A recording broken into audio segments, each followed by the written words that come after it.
go force. Just like this. And so we'll just breathe with it like they do in yoga first few. So we're going to go whenever I shorten and contract when I'm moving, when I'm doing things, as opposed to like a development of the rib cage. I'm just going to go with the movement. So all I'm going to do is I'm just going to exhale. For now, if you want to breathe through your nose, you can argue it's preferable. I don't really care. The main thing is that we're getting this moving. So when I exhale, I am pulling my belly button into my spine. I am basically contracting and shortening everything, almost like I'm doing a sit-up. I'm trying to contract everything.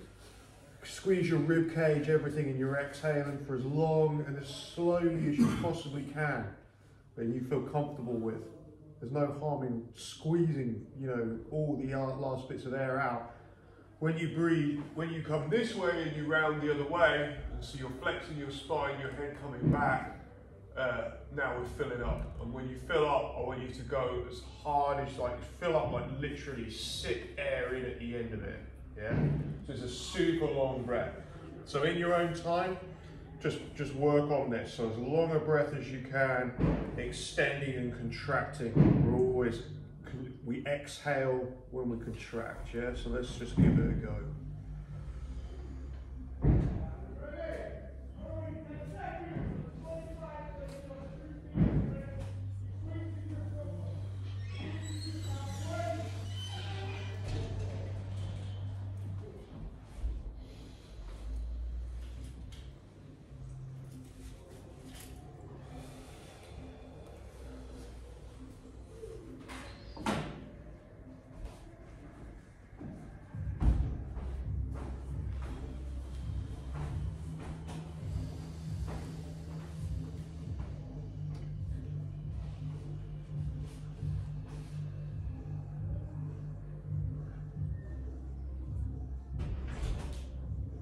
Keep going, trying to get that belly on the inhale to fill up the belly, not the chest, as much as possible.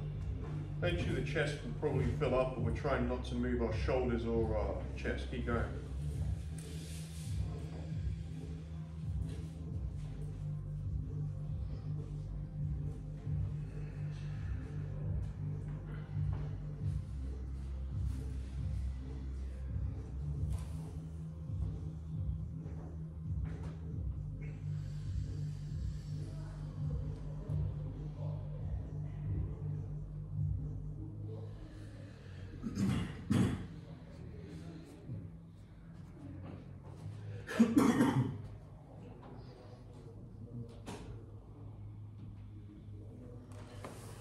We'll just switch the position, same idea. So I'm just going to go on my shins.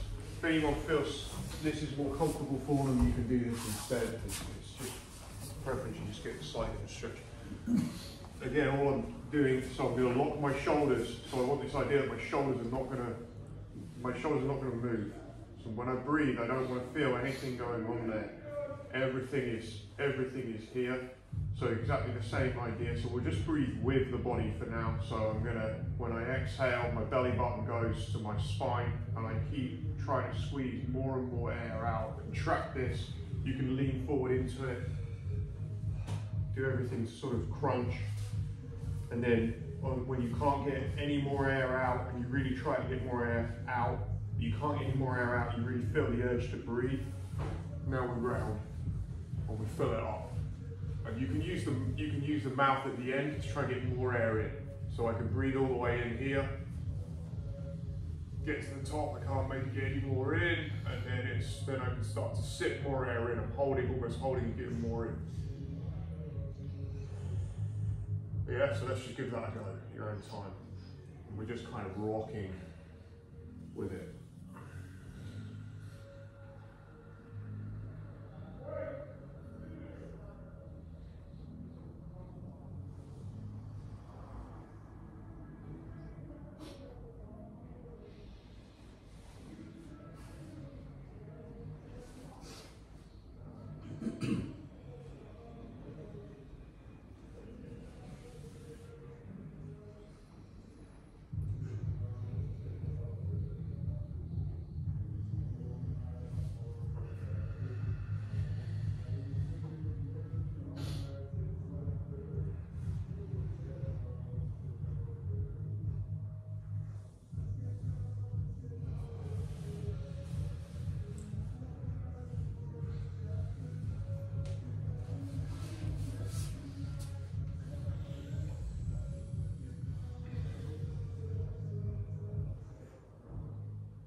So we'll go back through it again. It's relatively easy, you know, because you're going with the body. Now this should be a bit harder. So what I want you to do now is we're going against the body.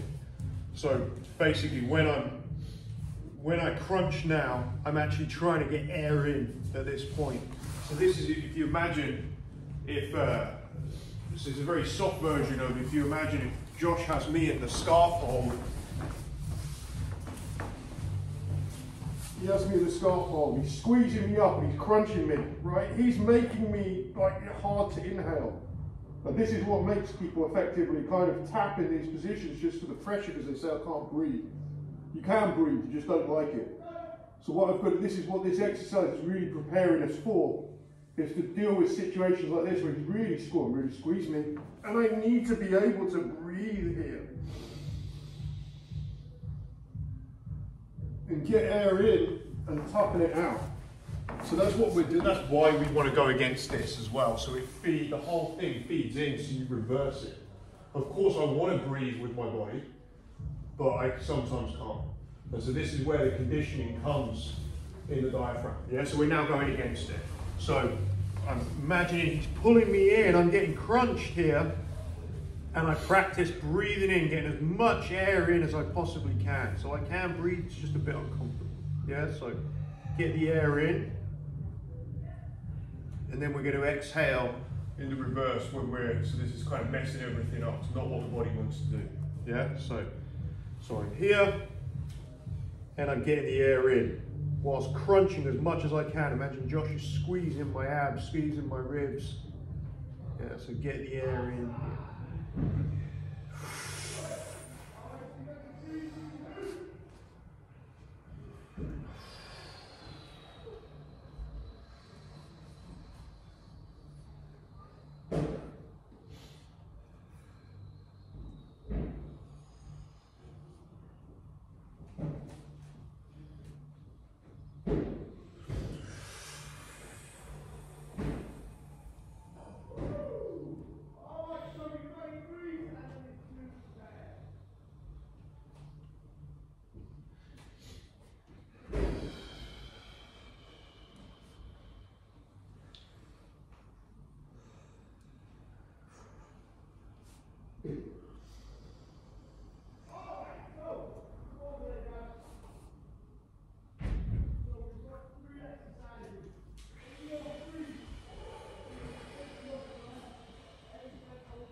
So now we just do a twist. So you get the basic idea of the difference between what you've learned in conventional yoga and what we did a bit of conventional yoga, which is more of like when I'm moving around and sparring, I want to control. I want to be able to broadly exhale when I'm crunching, inhale when it's nice and open and I'm extending, my spine is flexed, that's my inhale.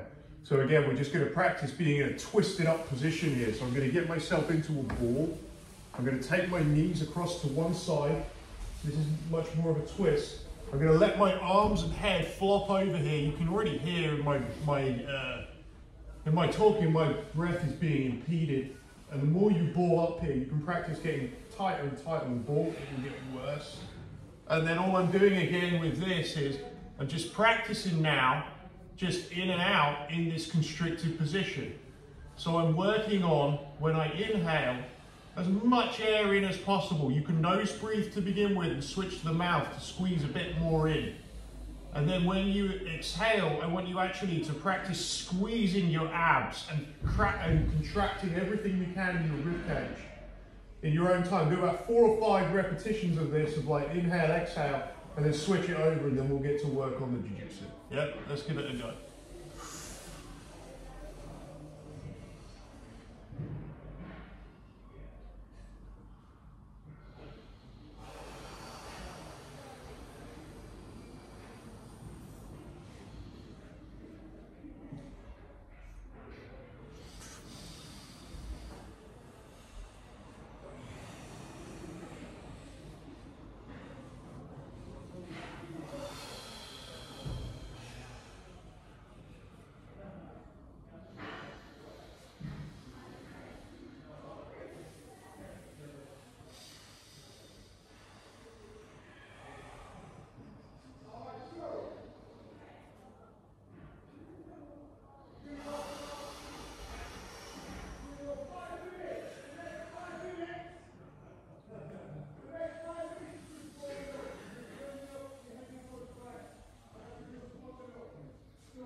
side, we'll switch over into a ball.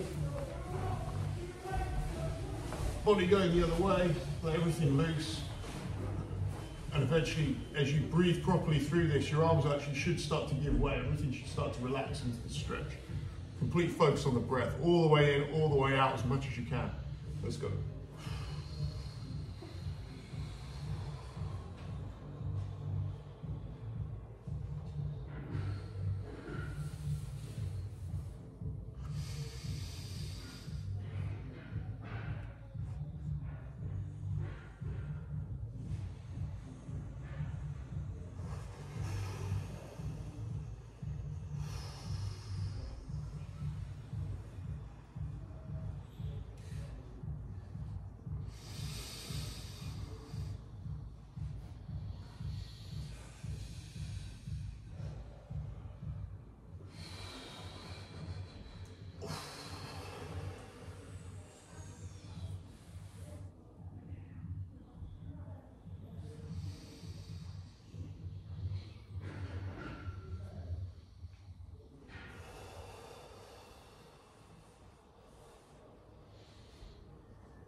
So, any questions on that at all?